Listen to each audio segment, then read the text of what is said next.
Si Srinivas Acharya. Ang ama ni Srinivas ay si Chaitanya Das. Dati, iba ang kanyang pangalan. Sa isang pagkakataon, pumunta siya sa Katwa na may balak sana siyang magsanyas.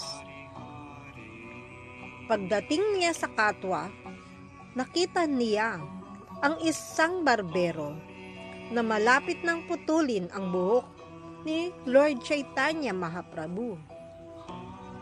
Nang makita ito ni Chaitanya Das, katulad ng mga iba pang mga deboto, labis siyang nalungkot at ang tanging nasabi niya ay, "Chaitanya! Chaitanya!" Mula noon, tinawag na siyang Chaitanya Das ng lahat. Makaaraan ng ilang panahon, nag-asawa si Chaitanya Das. Isang araw, sinabi ng kanyang asawa, "Mahal kong asawa, nagkaroon ako ng panaginip kung saan dumating sa akin si Lord Chaitanya at sinabi niya na magka-anak tayo." Sinabi ni Chaitanya Das, "Sinasabi mo bang magkakaanak tayo o may iba pa?" Sumagot ang kanyang asawa, "Hindi ako nagsisinungaling. Totoo, dumating sa akin si Chaitanya Mahaprabhu sa aking panaginip at sinabi niya na magkaanak tayo." Hindi pa rin kumbinsido si Chaitanya Das at sinabi, si Chaitanya Mahaprabhu ay nasa Jagannath Puri. Kaya pupunta tayo roon at tatanungin siya ng personal kung ito nga ba ang kanyang nais. Naglakbay si Chaitanya Das at ang kanyang asawa patungo sa Jagannath Puri upang makaharap si Chaitanya Mahaprabhu. Pagdating nila sa dam, nakita nila ang sankirtan o ang pag-awit ng mga banal na pangalan ng Diyos na laganap at nagaganap sa harap ng templo ng Jagannath.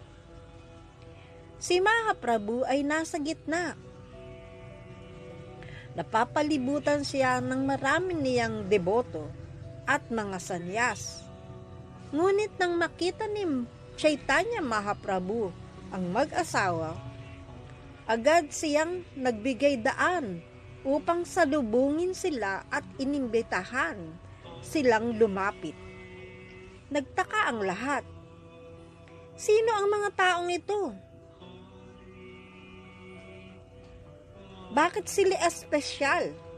At bakit binibigyan sila ni Chaitanya Mahaprabhu ng espesyal na atensyon?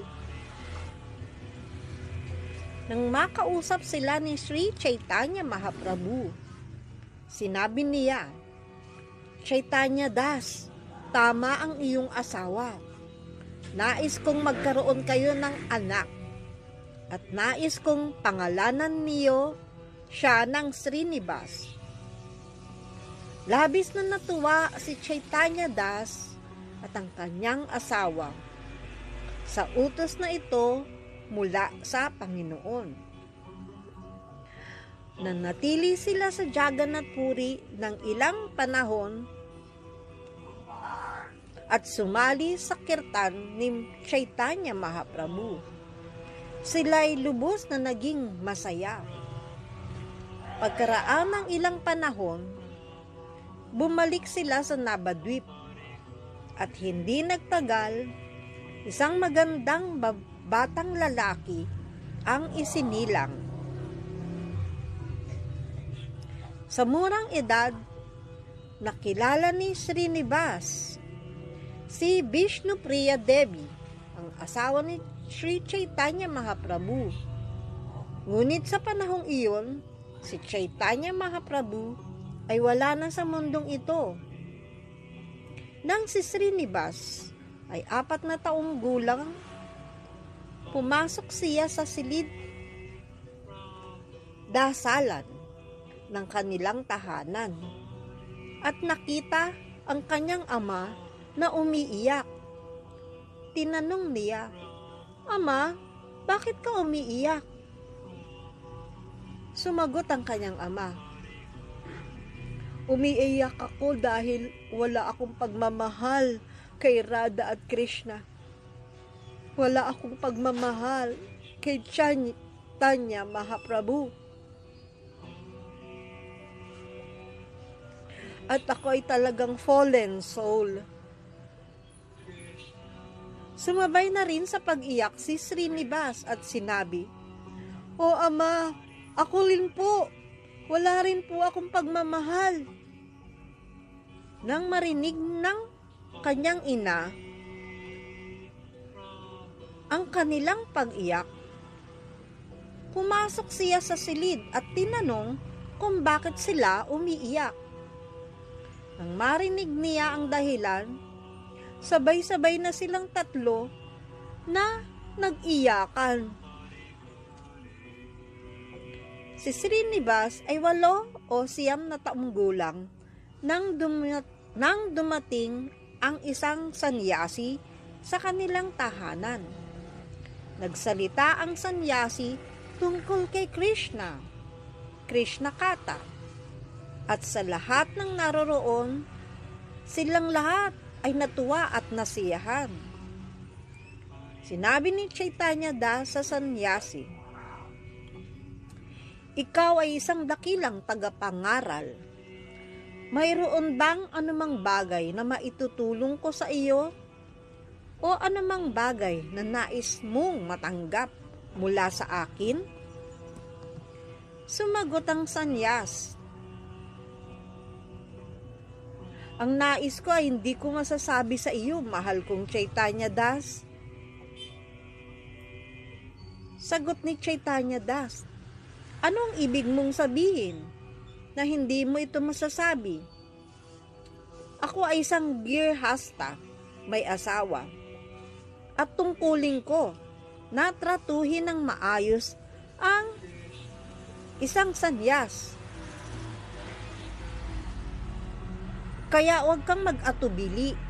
Sabihin mo sa akin kung ano ang iyong kailangan." Sinabi ng sanyas, Hindi ko sasabihin sa iyo. Hindi mo magugustuhan ang aking hihilingin."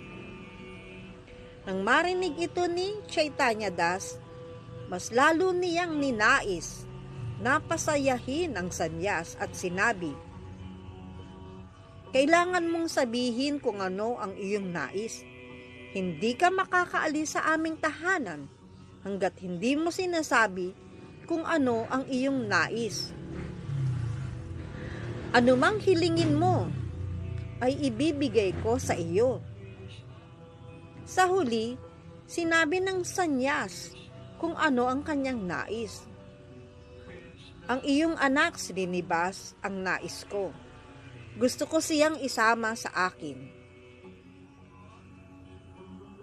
Nawalan ng malay si Chaitanya Das at bumagsak sa sahig nang marinig ang kahilingan ng sanyas. Alam niya na wala na itong balikan. Ang kanyang anak na si Srinivas, ang kaloob na natanggap niya mula kay Sri Chaitanya Mahaprabhu, ay kinakailangang ibalik na sa tunay na may-ari nito. Kanya si Srinivas ay napasama na sa sanyas at sila ay maglalakbay